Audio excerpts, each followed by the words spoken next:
Sawadee Cub, Churn Cub, guys, welcome along. Today we're going to talk about how the situation over the last 18 months has absolutely decimated Thailand. Now, word of warning, if you love Thailand as much as I do, this is going to be a tough watch. Stick around, let's get into it.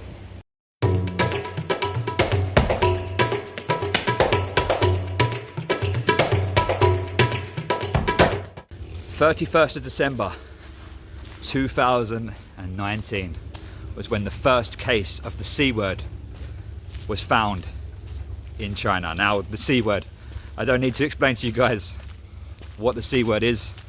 If I say the C word, you know what I'm talking about. I don't want to say the C word because the C word will possibly get this channel taken down.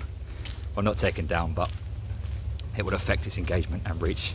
So today we're going to talk about the story of the C word and how it has massively affected Thailand. So yeah, stick with me. So last year I was actually in Thailand across the winter. I was staying here like I normally do every winter, normally from November to March. And in January time, 31st of December, just before Happy New Year from China with love, first case of the C word. When the first case come out, the whole kind of world started getting a little bit worried, but nobody really took it too seriously. Thailand was getting obviously quite worried because it was so close to China. And yeah, slowly but surely things started to evolve. So curfew was introduced. This meant that you could only go outside your home at certain times. I believe the first curfew was like something crazy, like 9 till 5 or something like that. Then it was reduced 10 till 4, then 11 till 3. And then slowly but surely, it seemed that Thailand was getting a hold of things. So on the 15th of June 2020, restrictions started to get lifted in Thailand. Things started to open up and things started to get back to a little bit of normality. Now, when I say normality, what I mean by that is places were allowed to open, curfews were dropped, etc. But the country had already been massively decimated due to the fact that there wasn't any tourists for a few months, and it wasn't looking like there was any tourists coming anytime soon. Now, if you don't already know this, I'm sure you're probably aware, but Thailand really relies on tourists. It makes up a massive part of their overall income as a country. I'll put some figures on the screen right now, but yeah, it makes up a massive part of the country's income. There are absolutely millions of tourists that generally come here and, you know, spend a decent amount of money. Often when people come to Thailand, particularly, you know, people like myself from the UK, the States, people that come far away, they come to Thailand for a long period of time, you know, up to a month. Some people even come for longer than that. And then of course, you know, you've got the more local countries. I say local, they're still a few hours away, but China, Russia, etc., that come here on holiday, they still come here for a couple of weeks, but again, makes up a massive part of the country's income. And you know, it really decimated these businesses not having any tourists. So Thailand needed to get back on its feet again. So they introduced something called alternative state quarantine. Now, alternative state quarantine is basically the 14 days quarantine that you have to do in a hotel before you get to Thailand. Now, yeah, great idea when they first initially brought it out, but they introduced these visa options which were, you know, the requirements were ridiculous. You had to have a certain amount of money in your bank account. It had to be in your account for a certain amount of months. Only certain countries could do it, which didn't make sense. If you've got to stay in a quarantine for 14 days and not leave, does it really matter what country you come from? Like, surely that doesn't make any sense. But yeah, countries that were getting high cases of the C word wasn't allowed to come in. The UK wasn't on that list to start off with. The only people that could actually come to the country on a sort of special arrangement were those that had children here, those that were married, or work or medical reasons, I believe. So yeah, initially when it first started and for the first couple of months or so, it was nigh on pointless. You know, there was talks of them bringing in people from different countries, like such as China, doing travel bubbles, and then yeah, it all just sort of fell on deaf ears. It never really kind of materialized to much. So Thailand had to make a change. So I believe it was around October, November time 2020 when they started to loosen the restrictions on people coming into the country, which means that I myself was able to get on board and deal with the stupid amounts of paperwork to get myself into this country. Now, I'd really love to know if you guys, any of my viewers, actually experienced the ASQ, the 14-day quarantine in Thailand. Let me know what your experience was. Was it as bad as mine? I've said in a previous video, I actually really liked the hotel I was staying at, but staying in a room for 14 days, I don't suffer with mental health problems, but I suffered for those 14 days. It's not easy just staying in one room for 14 days. But yeah, if you guys have experienced it or experienced it in another country, how did you feel? Let me know in the comments below. It'd be great to hear from you guys. If you'd like to know how I got back into the country and how I'm still here, I'll put a link to that video just here. You can go ahead and go and watch that. It talks a little bit more about my visa, etc. So go check that out. So yeah, October, November, country letting more people in. But again, your normal tourists probably still not going to come here in those times. Why? Well, quite frankly, 2 weeks in a hotel, even if you're coming here for a month, that's 50% of your holiday. I can totally understand why people wouldn't come here.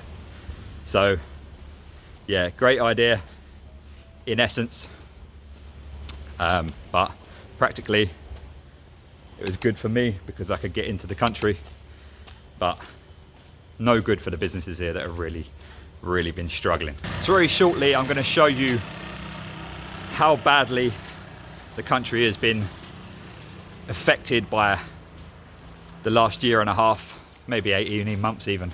I've lost count, to be honest with you. But I just want to talk a little bit more about this getting into the country and you know, how crazy it's been. So yeah, ASQ was open. Some people started to come in here, and since I've been here, the first couple of months, which was like February, March, April, there was a few tourists knocking about, but mainly a few from China, a few from Russia, people that haven't had to come from too far, that could, you know, afford to stay in a hotel for 2 weeks. These hotels wasn't cheap. They were 40,000 baht for 2 weeks upwards. So yeah, a few tourists knocking about, but nothing big enough to help the businesses out here. You know, it's not going to help the hotels. It's not really going to help any of the restaurants that rely on tourism. But what was happening was that there was quite a bit of local tourism, domestic tourism, you know, local Thais, local people that live here, expats, etc. You know, things were back to normal. And I'll be honest with you, February and March living here, things were great. There was even talks of actually having parties for Songkran. Now, if you're not familiar with Songkran, Songkran is the festival that they have here every single year. In April, it's the Thai New Year, and they have a massive water fight. Now, I've never managed to actually experience it. I've either not been here or I've been here in the sea times. Now, yeah, they were literally talking on the news in March. Yeah, we're possibly going to open some restrictive parties, you know, potentially no water fighting, you know, lots of water pistols and throwing water over each other. But yeah, I was like, wow, they're talking about doing that. Bearing in mind, you know, the C word transmits via droplets, and we're talking about having water fights. This is Thailand though, nothing surprises me. So yeah, things all starting to sound good. Then all of a sudden, out of nowhere, cases started to rise. Wasn't really apparent from the first couple of days, but we were talking a few hundred. Now, a few hundred doesn't sound like a lot, but in a country that was literally in low double digits, you know, 20s a day, 30 a day, all of a sudden we got a massive spike in cases. So boom, out of nowhere, Thailand doing really well, people going on domestic holidays, and then just like that, back into lockdown, non-essential businesses closed, back to square one. Now, all of these small businesses that really struggled over that time now had to go through round two.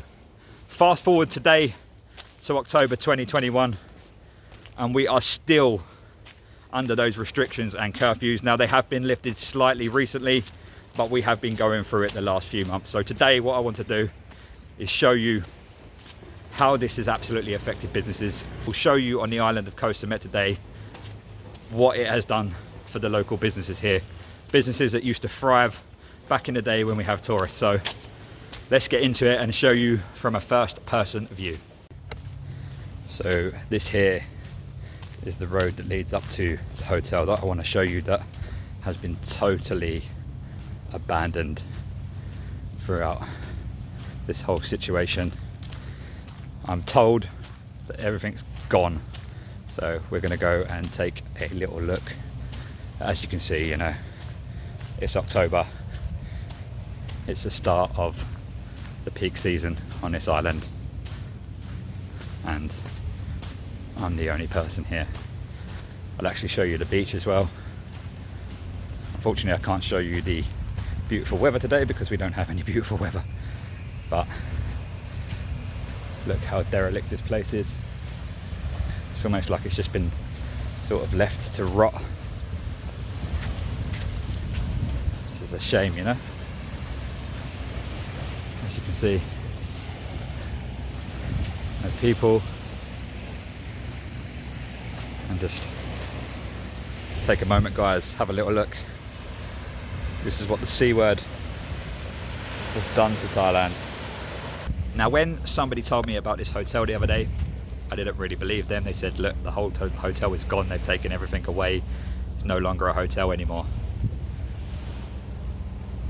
I didn't believe them, but that was once a very, very nice swimming pool with a very, very nice tropical view. It's crazy, really. Let's go take a little look inside, shall we?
beautiful location, restaurant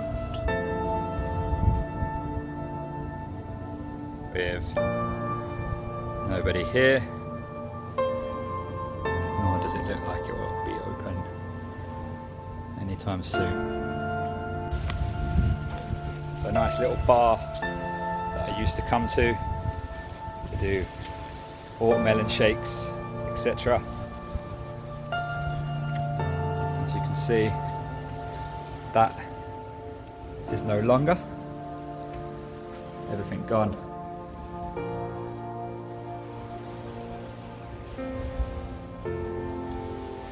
They used to have nice chairs, you can sit out here, look at the beautiful views. Now, nothing.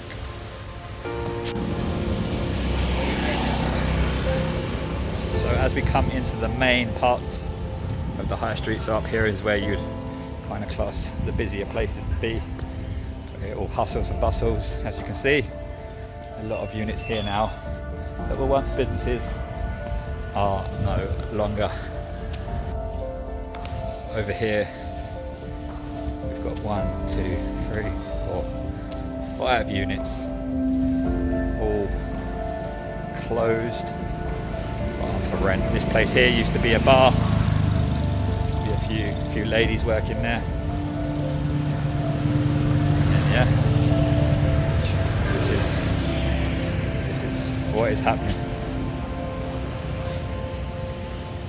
So I do apologise for the tone of this video today, but I just wanted you guys to see how much it really has affected Thailand out here. You know, it's not something that you kind of really get to see on the normal media outlets, etc. So I just wanted to give you a sort of on the ground report of you know, what things are looking like out here at the moment. Now there is some good news, so I want to end the bad news with some good news. Thailand is slowly starting to open. I'm actually going to be doing another video on this straight after, so this will probably be out the day after today. What I'll do is I'll try and link this on here, so if you're watching this in the future you can then watch that video. So I'll put that here, and I'm going to obviously talk about the restrictions that are being lifted now. Not totally, but there is some good news, so go and check that video out if you want to see that. Another thing I want to say is that if you do come to Thailand, I'm going to ask you, particularly if you come to Koh Samet, because I love this place, but you know, Thailand in general, if you come to Thailand, please do help out the local small businesses. You know, if you walk past a shop where they're selling some sweets, you know, that are 20 baht, 30 baht, go and buy some. You know, don't spend all of your money in 7-Elevens and the big corporate restaurants. Thai local businesses need you. If you come out here, please do support these businesses. A little bit of your money goes a very long way with these people. You know, as I said before, if you know, every subscriber we get on here, we're going to be donating 19 baht to the Bangkok Community Help Foundation. 19 baht is enough to feed one person, and you know, that is the kind of difference that you could be making just by buying something small from a little food cart from a local restaurant. You know, I'm also going to be doing some videos more about Koh Samet, so if you do come here, some local businesses for you to check out, ones that I would really recommend that have got lovely people working there. So yeah, I hope you've enjoyed this video, guys. Once again, if you have enjoyed it, please do like, comment and subscribe to the channel, and I will see you on the next one. Sawadee Krap.